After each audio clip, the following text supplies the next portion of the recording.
À la fin du XVIe siècle, un mot nouveau se popularise, hybride. On a d'abord entendu le terme en botanique ou chez les animaux. Le terme se répand ensuite au-delà de la biologie, se popularisant à différents domaines tels que les langues, la chimie, l'informatique ou encore l'automobile. Faisant quelquefois référence à la combinaison de deux technologies, le terme s'impose peu à peu dans nombre de discours et gagne peu à peu une place centrale au sein des questions liées à l'enseignement. Mais que signifie réellement ce terme ? Revenons un peu sur l'histoire de ce mot pour mieux comprendre le sens réel de cette nouvelle forme d'enseignement.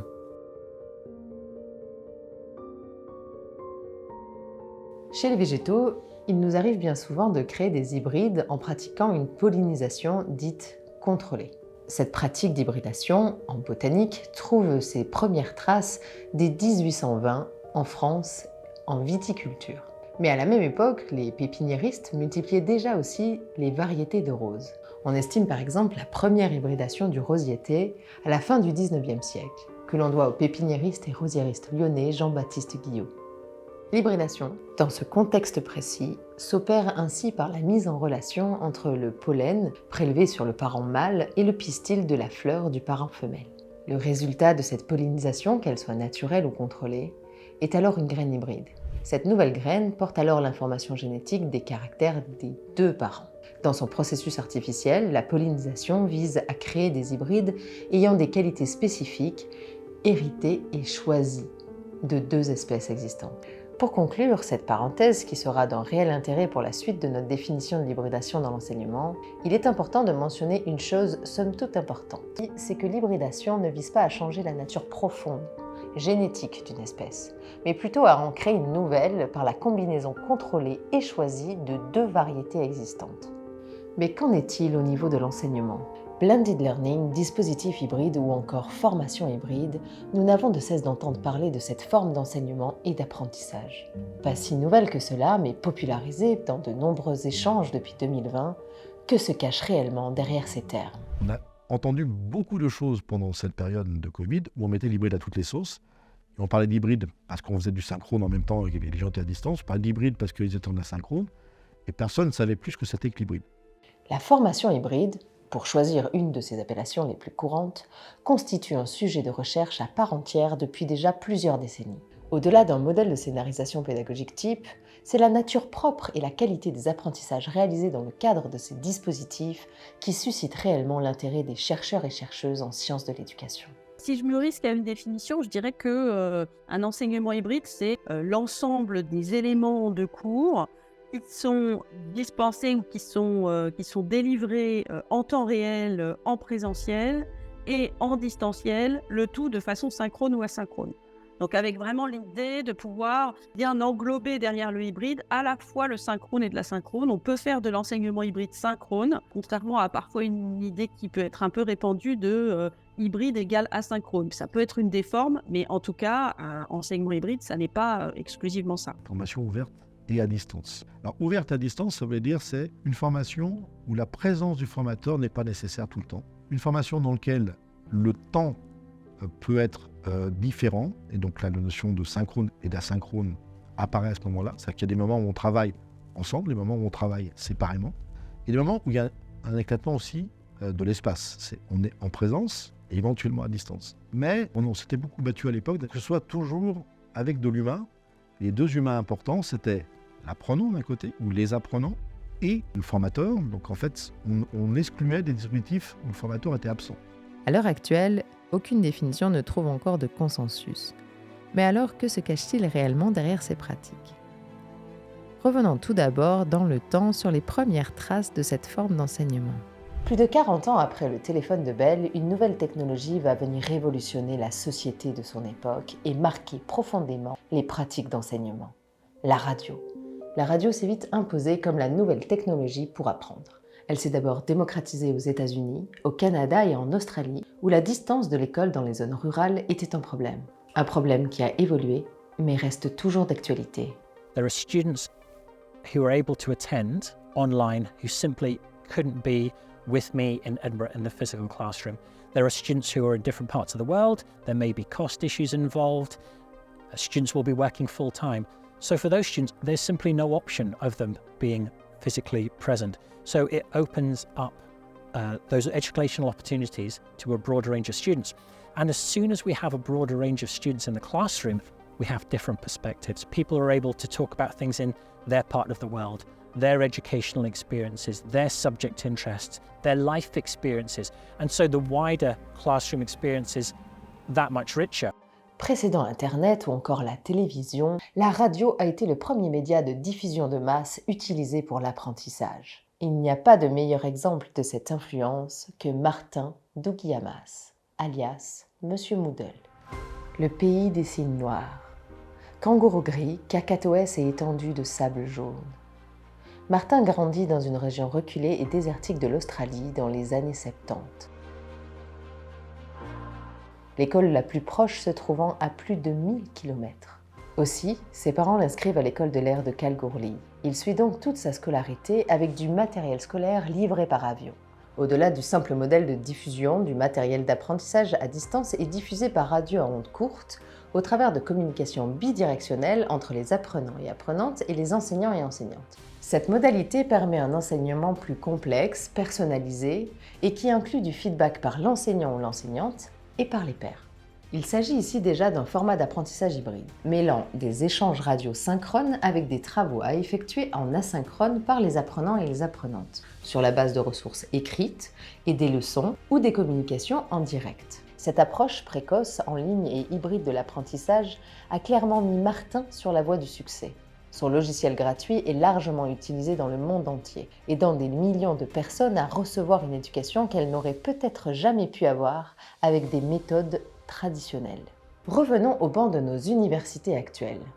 Quelles pratiques d'hybridation existent déjà ? Comment se matérialisent-elles ? Petite anecdote sur ma première rencontre avec l'enseignement hybride de façon très pratique. Je me souviendrai, je pense, toute ma vie, d'un collègue qui était prof de droit. Il me dit j'ai commencé à faire mon cours en live sur Facebook. Et là, je me souviens, et je me dis, mais non, enfin, peut-être qu'on peut en parler. Donc, il était dans son amphi, avec un amphi plein, 350 étudiants dans l'amphi. C'est un cours tout à fait apprécié des étudiants, etc. Mais il avait décidé qu'il pouvait élargir son cours et ses contenus pédagogiques à une audience plus large, avec donc la possibilité de faire du synchrone et de l'asynchrone, donc avec énormément de monde connecté sur la session en synchrone. L'ouverture du chat, donc il prenait en live des questions pendant qu'il faisait son cours et il répondait. Il avait vraiment structuré, je dirais, timé son cours de façon à pouvoir prendre des questions et de la salle et sur le chat. Donc, c'est devenu un prof superstar, puisqu'évidemment, il a porté cette espèce de nouvelle façon d'enseigner dans une discipline qui est relativement conservatrice, je crois qu'on peut le dire. Le terme englobe de nombreuses pratiques. Et même si une définition consensuelle reste actuellement toujours difficile, nombre de chercheurs et chercheuses en sciences de l'éducation ont tenté d'y voir plus clair. Mais alors, que disent ces recherches ?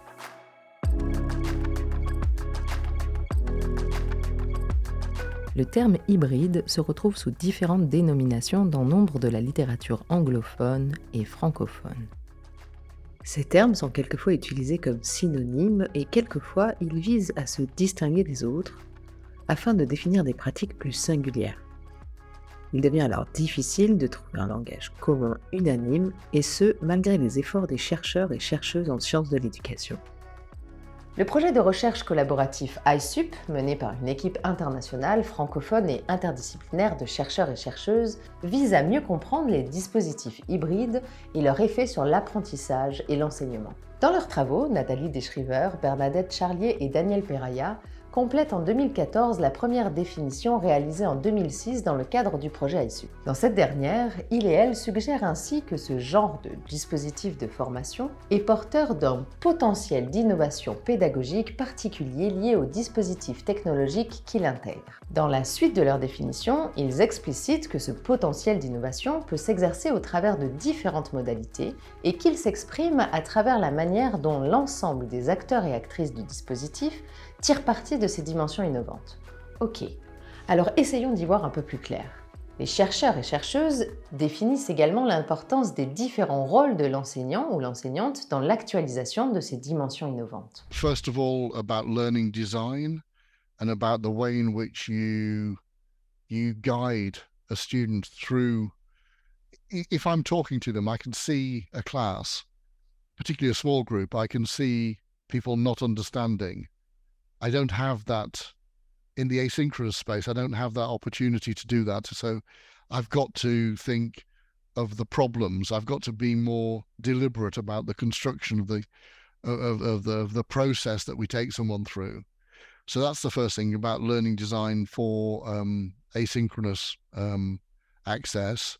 I think one of the biggest challenges, of course, is that when we're entirely physical on campus, we're entirely in control. We fix the timetable. We have entire control. If we can create an opportunity for students who are in physical campuses as well as fully online to study and to engage with learning and to prepare themselves so that when they turn up to the classroom, they're in a better state of preparation, then they're so much more able to maximize the use of the time that they have made to be on campus.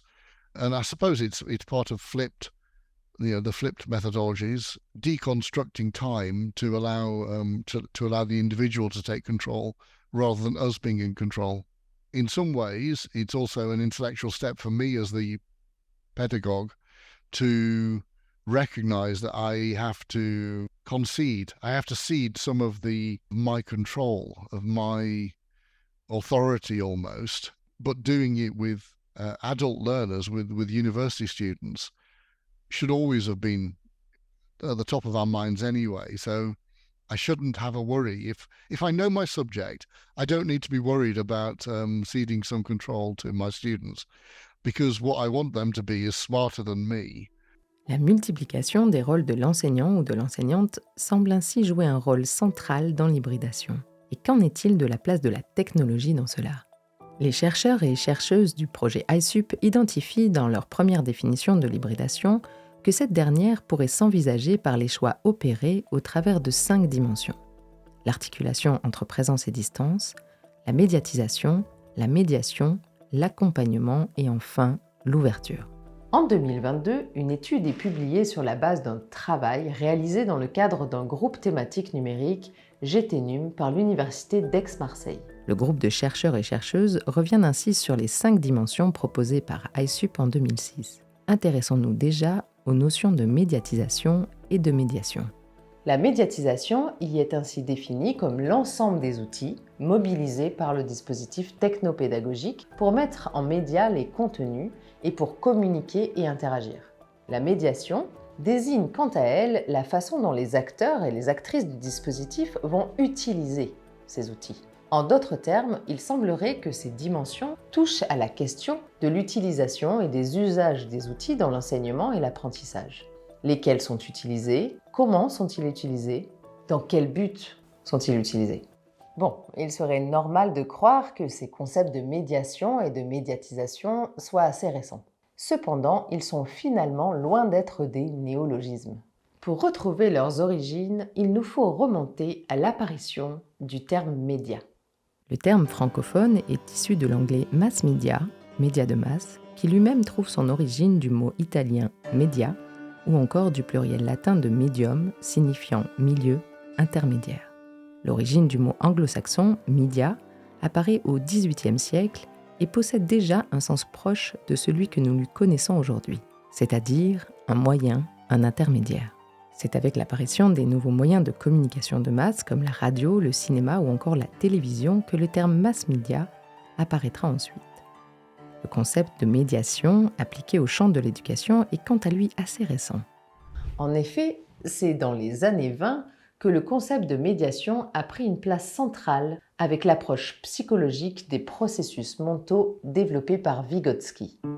Vygotsky est un psychologue et pédagogue russe. Selon lui, les fonctions telles que le langage, la pensée abstraite ou encore la résolution de problèmes émergent à travers des processus sociaux et culturels plutôt que d'être simplement innés. L'une des idées clés de sa théorie est que la médiation, c'est-à-dire l'utilisation d'outils, de symboles ou de concepts, va pouvoir aider à résoudre des problèmes ou à comprendre le monde, et jouerait ainsi un rôle crucial dans le développement des fonctions mentales des individus. Par exemple, l'utilisation d'un dictionnaire pour comprendre un mot, ou encore d'un plan pour se repérer. Dans les années 20, Les travaux de Vygotsky ont ainsi contribué à mettre en évidence l'importance de la médiation pour la compréhension du développement cognitif chez l'enfant et chez l'adulte. C'est peut-être ici que la différenciation entre ces deux termes pourrait être faite. D'un côté, la médiation comme outil socioculturel, c'est-à-dire comment nous interagissons avec l'outil, et de l'autre côté, la médiation par l'outil technologique, qui renverrait davantage au concept de médiatisation, c'est-à-dire la technologie utilisée. Là, je trouve que des fois, la difficulté, c'est de montrer qu'il y a plusieurs formes médias, en fait. Que c'est pas juste on pose une caméra, on filme ce qui se passe. C'est la scénarisation, qui n'est pas forcément la scénarisation pédagogique, mais la scénarisation audiovisuelle. Et puis après, c'est la mise en scène aussi de l'enseignant, s'il est devant la caméra. Donc, comment on fait du média training, c'est-à-dire comment il se positionne devant la caméra, comment lui, il va se sentir à l'aise. Donc, la difficulté, elle est plus dans la compréhension du métier, en fait, de multimédia, et de se dire, voilà, si on veut de la qualité, il faut quand même que derrière, il y a cette notion de médiatisation de contenu. L'éclairage formulé par l'équipe du projet iSup considère ainsi que tout dispositif de formation ou de communication médiatisée est un dispositif hybride de formation. En s'appuyant sur cet élément de définition, on suppose ainsi que tous les dispositifs de formation qui utilisent des LMS ou encore des technologies numériques ou de médiation seraient des dispositifs hybrides. De nombreux chercheurs et chercheuses soutiennent cependant que le numérique ne peut plus être dissocié de nos pratiques. C'est notamment ce que soutient la pensée post-numérique, qui suggère que les technologies numériques font partie intégrante de notre environnement. On supposerait alors que la majeure partie des enseignements inclut déjà des technologies numériques ou encore des LMS. Cela signifierait-il que l'hybridation fait déjà partie de nos pratiques ? De nombreux chercheurs et chercheuses ne semblent pas pleinement satisfaits de cette définition. Il et elle ajoutent alors une nouvelle dimension à ce qu'ils et elles perçoivent de l'hybridation. Ce qui élargit encore notre définition à de nouveaux termes. Hybrid learning, which is also sometimes called high-flex learning or fusion learning or bimodal learning as well. For me, it refers to an approach to pedagogy and a way of thinking about space, where from the very beginning, you're thinking about two ways of engaging. One mode of engagement would see students in the physical space of the campus, in the classroom, but at the same time, there will be students who will be attending online. And it's a really interesting design question, because what it involves is doing is not thinking about how do we make the activity in the physical classroom available to the online student, but instead thinking about what's the potential to have students engaging in two different ways, and how can we really take advantage of that to bring perhaps more students into our combined physical and online classroom. So that would be my description of fusion. So it's about students simultaneously being engaged in two different ways, but as a part of the same cohort, the same group of learners, and on the same course. L'hybridation serait alors une approche offrant une plus grande liberté dans les modalités d'engagement des étudiants et étudiantes. Une fusion de deux modalités, présence ou distance, sans qu'une n'ait une supériorité sur l'autre. Il ne s'agirait pas de prioriser l'une sur l'autre, mais plutôt de s'appuyer sur le potentiel que chacune de ces modalités offre pour créer un nouvel espace de rencontre, de partage, amélioré et optimisé. La question des différents rôles de l'enseignant et l'enseignante semble également tenir une place importante dans la représentation de l'hybridation.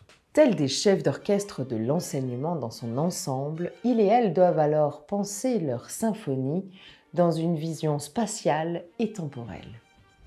And it's about a loosening of the temporal boundaries, not being so strict about the time that we have, and giving a week or perhaps 2 weeks for an activity also means there's more space, I think, for different voices to come in. So I think that probably every student who's been in a tutorial will describe the experience of feeling, how can I be heard? There are other people who seem more confident than me, and I maybe not quite sure of my ideas, so I don't want to speak up. Or even the fact that in 1 hour, there's not very long to hear everybody speaking for very long. And some will move at a slower pace. I'm trying to accommodate both of those categories in this, so that more people are more prepared when they talk to me and when we share those moments, those precious moments together, in that we can advance their knowledge more quickly.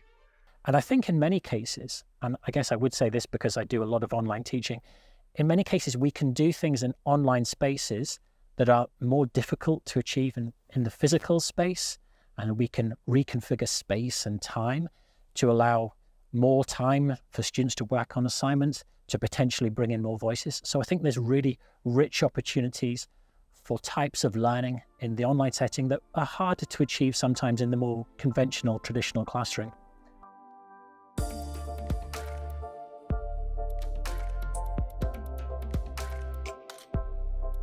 La première définition réalisée dans le cadre du projet iSup en 2006 est bien souvent prise en référence dans nombre d'articles et de recherches francophones. Alors, que nous dit aujourd'hui la littérature ? Certains et certaines reviendront, comme nous l'avons vu, sur la notion d'éclatement de l'espace par la combinaison entre distance et présence. Certains et certaines encore s'attarderont plus sur la question du processus en termes d'ingénierie pédagogique. Enfin, d'autres définitions abordent davantage le format hybride sous l'angle de l'apprentissage, et plus précisément sur les effets produits chez les apprenants et apprenantes sur leur comportement. What I use is the collaborative space of Miro, and I'm able to add readings then, core readings, journal articles, book chapters, and I go into those articles and I post questions for the students, and then across a week, or perhaps across 2 weeks, the students go into that space, they look at my questions, and they reply to them. And then over a period of time, this really rich conversation develops. And that's because students have more time to think about the answers. So if you imagine us being in a classroom and we have 1 hour, there isn't very much time for the ideas to percolate or to develop. But this way, a student can go away and have a think about the particular question I've posed to them, and they can come back once they've formulated an answer. But what's really important is that other members of the group can then join that same conversation. And so over a period of time, a longer discussion develops. We get a longer dialogue than we could normally achieve if I'm keeping my eye on the watch to see when that class is due to end. Outre la qualité de l'apprentissage qui semble réellement au cœur de ces formes d'enseignement, quels pourraient être les autres bénéfices de tels dispositifs ? Something that's I also found very interesting this year is working with online students and how they have felt that they've achieved an extra sense of connectedness with their university by knowing that there are students in the same class who are in the physical space. So even though they're not physically situated on the university campus, by attending classes online where they are working with a tutor, myself, who's in the physical classroom, and their fellow students, it gives them a better engagement and a better sense of being a part of their university. So that's not something I expected, but I think it's something really interesting and something we'll certainly look to encourage and exploit going forward, I think. I know that many more of my students are needing to work and to learn in a variety of ways in order that they can pay for their education and survive through their education. My very dear friend Paul LeBlanc over in the US always talks about physical poverty, financial disadvantage is one thing, but the most important part is time poverty, which is provoked by physical poverty. You know, not being able to afford a car to drive to campus or to be able to afford laundry facilities because you just haven't got enough money to pay for those things means everything takes longer to do. Public transport, public laundry facilities, everything is just more inconvenient. For me, there are a number of really important critical considerations that shape how we should think about online learning spaces. And a very important one within that is thinking about issues of accessibility. And I think it's very easy to get excited about the opportunities and the functionality of online spaces and what we can do with digital technologies. But I think we always need to remember that not all students will have equal access to digital devices. So we have to be aware of the decisions that we make around online spaces and online pedagogies, that we're not excluding people. So there's an important issue there about accessibility and equality of experience. But as a design question, I think what's really important is that when we are thinking about the design of online learning spaces and online practices, we think about what we're trying to achieve with the course and what kind of learner experience we want. So it's never just about the technology, but instead it's about thinking, what am I trying to achieve in this course and what can the digital technologies and the online space bring to that? On perçoit ici que définir l'hybridation des enseignements nécessite de prendre en compte nombre de dimensions, les individus, l'espace, le temps, les ressources ou encore la technologie. Le rôle des médias dans le processus d'apprentissage tient ainsi une place implicite, comme cela a toujours été le cas dans l'histoire de l'éducation. Mais alors, pourquoi parle-t-on d'innovation ?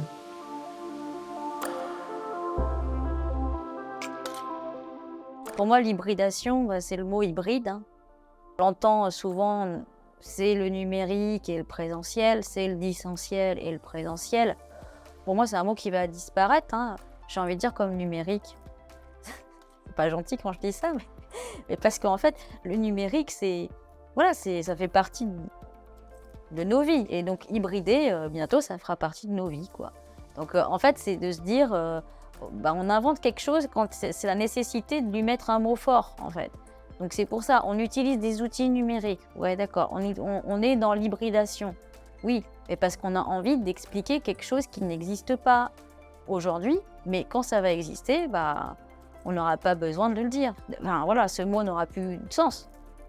Donc aujourd'hui, il existe parce qu'il est important d'impulser quelque chose de nouveau, quoi, je pense.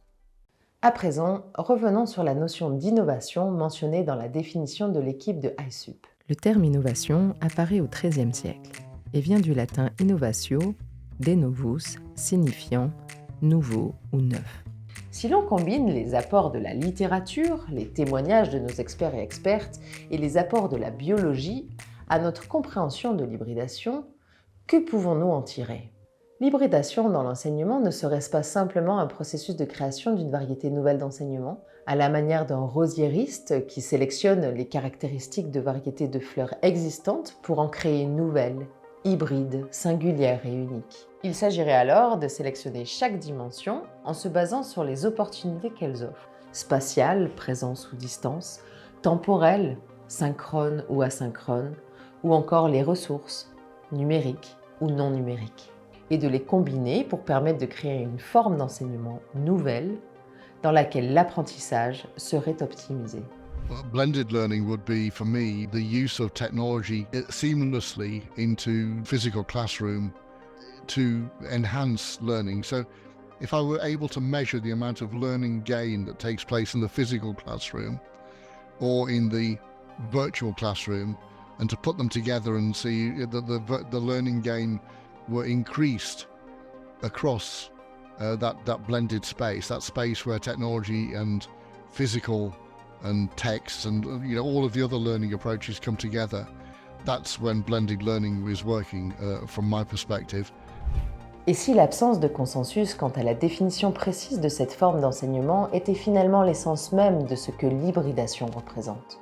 Et si l'absence de modus vivendi était finalement une opportunité? L'opportunité de s'approprier cette notion dans un contexte qui nous est propre, répondant à un public spécifique, une médiatisation, une temporalité et un espace unique.